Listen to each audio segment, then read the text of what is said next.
Hello friends, today we are talking about cryptography and hash function and the use of cryptography and hash function. So we will talk about why we need cryptography when we talk about the protection of data in the information and communication technology. So we will take all together that what is coding and why encoding and decoding is necessary. We'll study the cryptography as well as the different kinds of cryptography, and then we will come to hash function and some of the properties of hash function. So let's begin. So starting from the introduction, now talking about the information and technology. Now the biggest challenge which is there before the information and communication technology, it is to protect the data of the individuals or those persons who are using the internet for various information and communication means. For example, if you are sending some data with the use of emails to your friends, or by any other mean you are sharing the data with the use of computers, with the use of mobile phones, obviously everyone wants that his or her data that should be uh, protected, and it should not be shared with any other person other than to whom it is meant for. So everyone wants the data, the privacy of data. So for that, it is a biggest challenge when we talk about the information and communication technology. So for this purpose, to save the data of the individuals and to protect the data which is shared by the information and communication technology, there are certain features which protects the data of the individuals while that data is shared on the online platform, and that is what we will be talking about. So starting from a very common example for the protection of data or the information. Now it is just that if in simple words we say that just to encode the data or the information into by applying certain codes and changing that data into certain codes, and if the sender is encoding that data, now it is encoded for that purpose that when a person send that data to his friend or to any other person, then only that person will be able to see that data. As you can see that in very simple language, it means to convert the data into certain codes, which is understood by the person who is changing that data. Now, if that person wants that any other person can see that data, that person will also send that code to that other person so that that person can see that data. What this does, what this all this exercise it does, is that nobody except the sender and the receiver will be able to have an access to that data. Only these two persons can understand what is written in that data or in that message. Moving forward in this picture, as you can see that if the messenger is there and he wants to send any information to the recipient, now he will code that information first, and then he will send that message to the recipient, and the recipient will also have that code by which the sender has coded that message, and after applying that code he will get the message ultimately what the messenger wants to say. Now coming to the modern time, the technology which is used in relation to the protection and authentication of the data, that is digital signature. And digital signature, they are created with the help of cryptography and hash function. Now what is cryptography and hash function? Now coming to the cryptography first. Now cryptography in common meaning, it means the study of encryption. And encryption, it means just the encoding. And encoding is the method of changing data from one form to another. Encryption, it means the encoding the data in such a way that only certain persons will have the authority to access that. For example, various certificates in the modern times, or that you can see that they are sent to the users in an encrypted form. So certain code is there, like UGC net certificate, or talking about the e-bank statement, which is shared with the users on their mail. You can see that these e-statements of the bank, they are also secured by way of certain codes. The user will have to apply that code. It is generally in the nature of some numbers which is there on your ATM card, and some alphabets from the name of the person, whether they are in the capital letters or otherwise. So there is certain kind of code which needs to be fed first, and only then the user will have an access to that information. Now coming to the kinds of cryptography, there are two kinds of cryptography. First one is symmetric cryptography, and the other one is asymmetric cryptography. Now coming to the symmetric cryptography first. So in symmetric cryptography, same key is used to encode the message and to decode the message as well. In symmetric cryptography, there is a similar key pair. One key is there and exact copy of that key is also there with the other person. Now here, how in symmetric cryptography, we will encode the information. Now here, the sender will encode the message with the use of one key, which is there with the sender. And when the message is sent to the receiver, after that, that key is applied on the message. Now when the message is sent to the receiver will decode that message with the other key which he is having with him. So as I have told you, there are two keys, the exact similar keys are there. The copy of one key is there. One key is with the sender and the same copy of key that is available with the receiver. Now if the sender is encoding the message with the help of one key, and now the receiver can decode that message by applying the similar key which is there with the receiver. Now in cryptography, key means a set of mathematical calculation. You need not to confuse the word key with the keys which we are having with the locks. So you need not to confuse with that. It is in the form of certain mathematical code, as you can see. Now key means a mathematical code. Now putting this example, the use of symmetric cryptography in very simple words, as you can see in this picture. In simple words, it is just like the pair of a key of a common lock of a room. For example, if you are having the same lock and the two keys of that lock are there, one with you and one is there with your friend.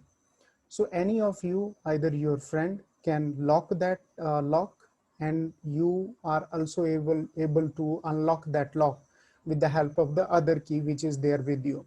So any one of you can lock the room and can also unlock the room by way of using the same kind of key which is available with both you and your friend as well. So this is how we can understand this.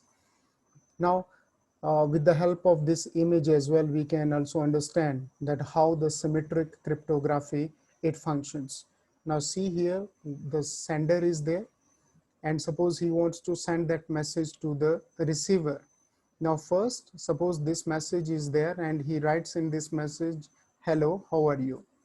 Now after that, he will apply the key which is there with him, and the message will then be converted into the ciphertext. Now, what is ciphertext? You can see in this image.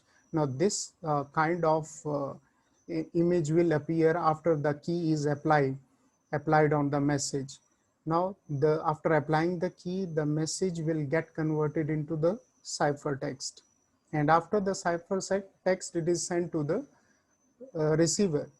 And now the receiver will have to decrypt that message by applying the other key which is there with the receiver. Now when he apply that key, again the ciphertext will get converted into the plain text as it is sent from the side of sender. So this is how the symmetric cryptography system it functions. Now coming to the next kind of cryptography, that is asymmetric cryptography. And asymmetric cryptography, it is defined under section 2(1)(f) of the IT Act 2000. Now asymmetric cryptography, it means a system of a secure key pair consisting of a private key for creating digital signature and a public key to verify the digital signature.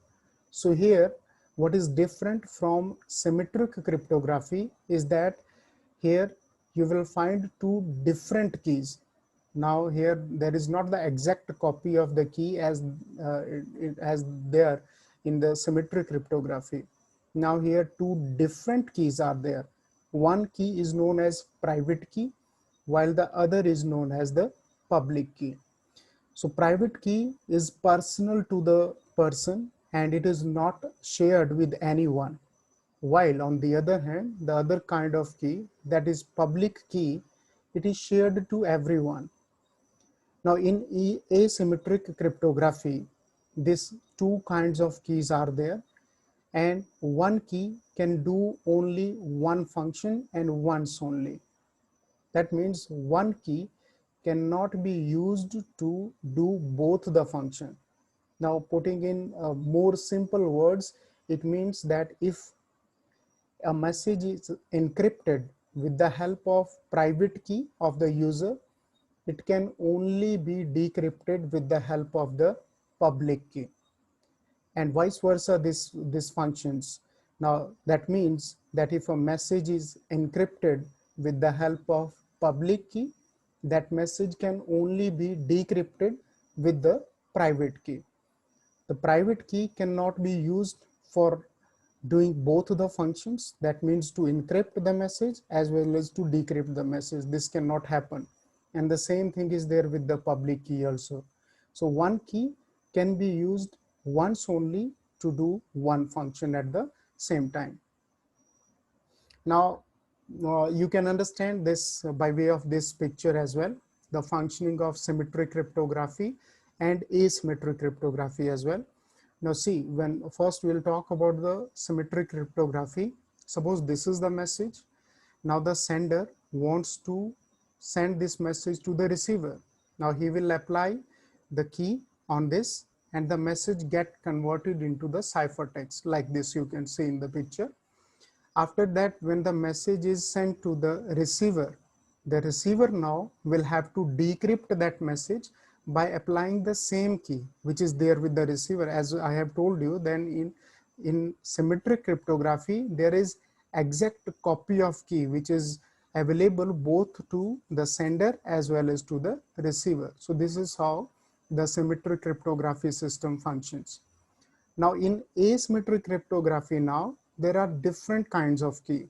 One is private key, other one is public key. So as you can see here, if this is the message, now the message is sent to the receiver first. The sender here, he applies the private key on the message. Message will get converted into the ciphertext. Then it is sent to the receiver. Now the receiver will apply the public key on the message and it will get decrypted. The receiver will be able to see the message.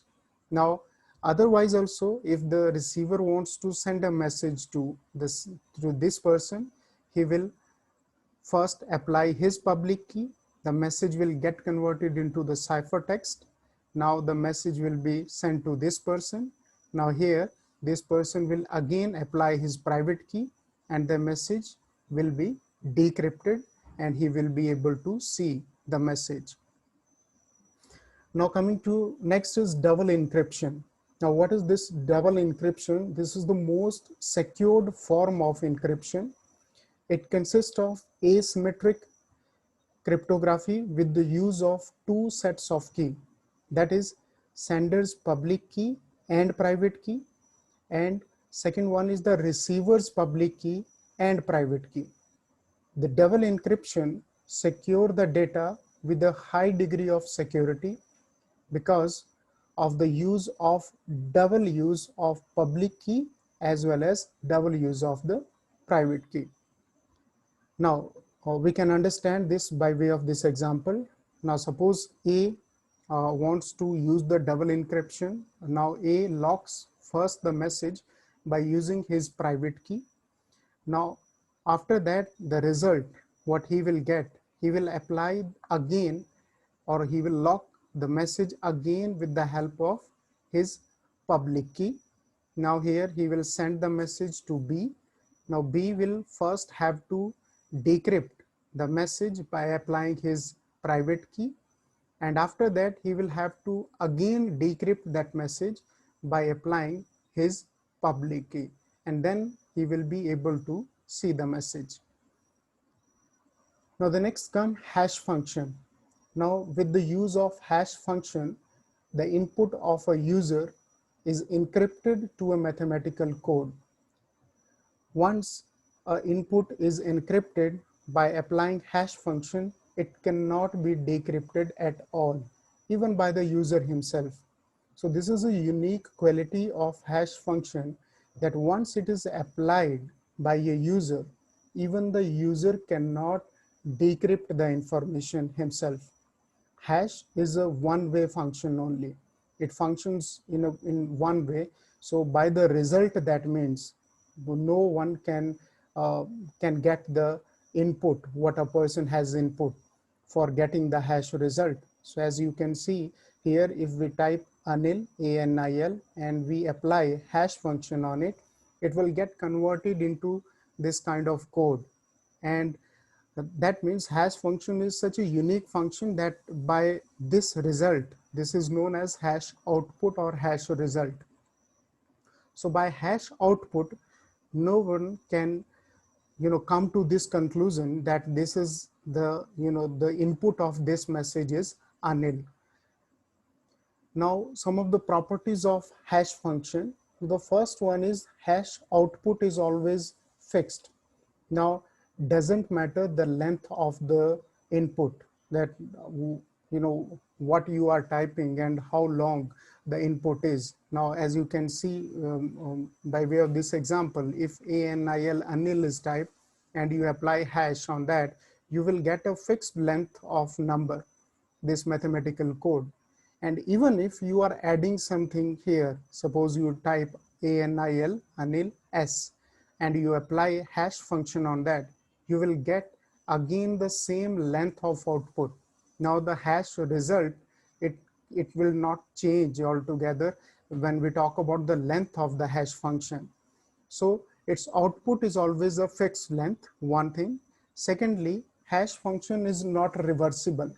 That means by output, no one can get the input. So this is a unique quality of hash function, and that is why it is considered to be one of the most secured form of protection of data. Third is hash result does not collide, and it means for two different inputs there will be entirely different output. Now hash results, they will never be the same for two inputs. As you can see here, that even if one character is changed here, now if we type anil and we apply hash function, we will get this kind of hash output. And suppose now ANIL and we add one more character here in the form of s, you will see that the entire hash result will be different from that what we'll have in case when we are typing anil. So this is what it means, that hash result they will never be same for two hash. Next thing is, even if a bit is changed, as we have discussed, even if a bit is changed, it will change altogether the hash output. Now this is, you can understand this from this example as well. Suppose we are typing this character here and we are applying hash function on this, you will get this kind of hash output. And now again, you see, if you are typing a whole sentence and you apply the hash function, again the hash length is not going to be changed. It will have the fixed length, as we have discussed. Hash result is always a fixed length result. So, and even if you change one character, it is going to change all the result of the hash output.